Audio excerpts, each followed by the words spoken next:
The good, bad, and ugly from Packers' 16-10 win over Colts in Week 2.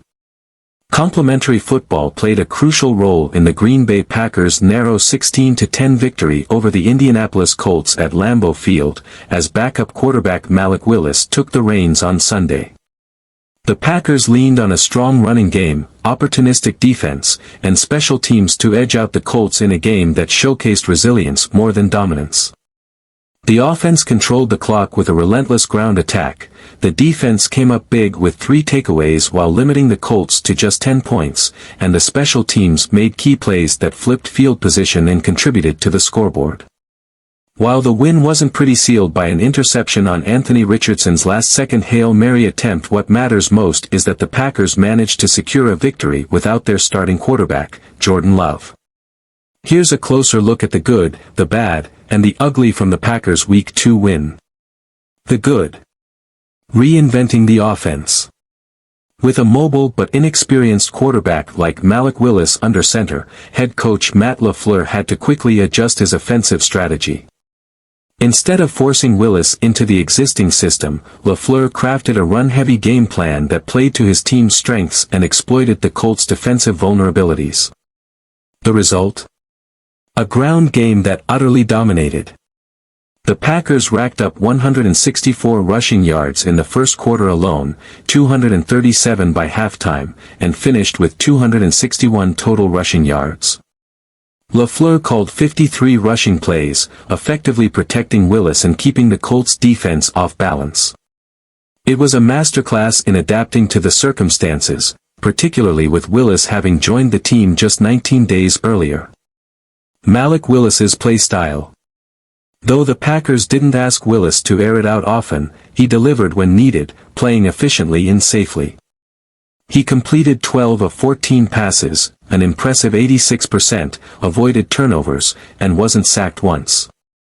Crucially, Willis came through on several key third downs, including a pinpoint touchdown pass to Dontavian Wicks in the red zone.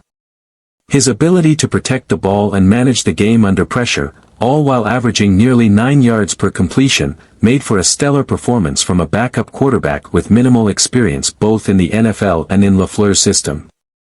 Defensive takeaways.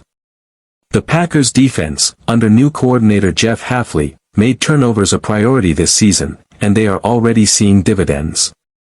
After recording just 7 interceptions last year, the Packers snagged 3 more picks on Sunday. 2 of these halted Colts drives deep in Packers territory, while the final interception, by Xavier McKinney, sealed the game as the clock expired. With 5 interceptions in the first 2 games of the season, the Packers' defense is proving to be opportunistic and capable of changing the momentum of games. The bad. Josh Jacobs' fumble. What could have been a blowout was derailed by a costly fumble. With the Packers leading 10-0 and driving following an interception, Josh Jacobs, who had a strong game overall with 151 rushing yards on 32 carries, fumbled just short of the goal line.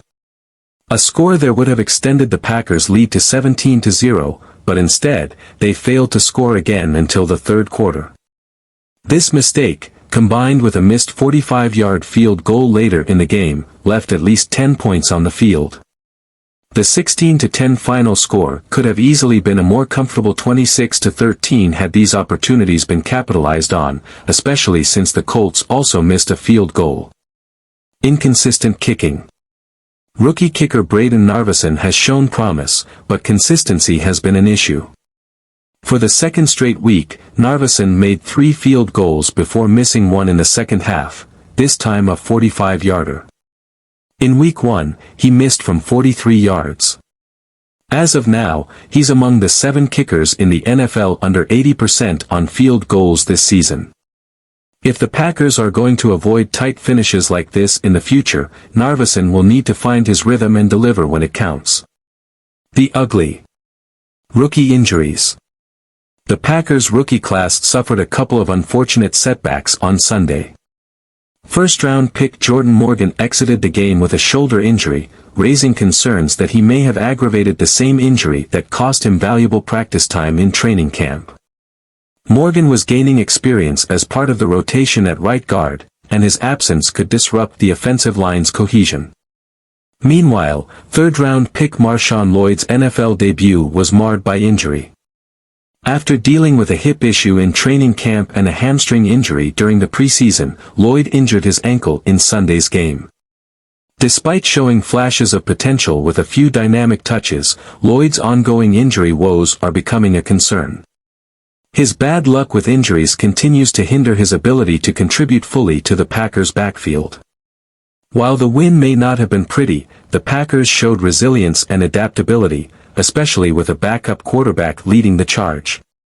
There's plenty to build on, but also some areas that will need cleaning up as they prepare for Week 3.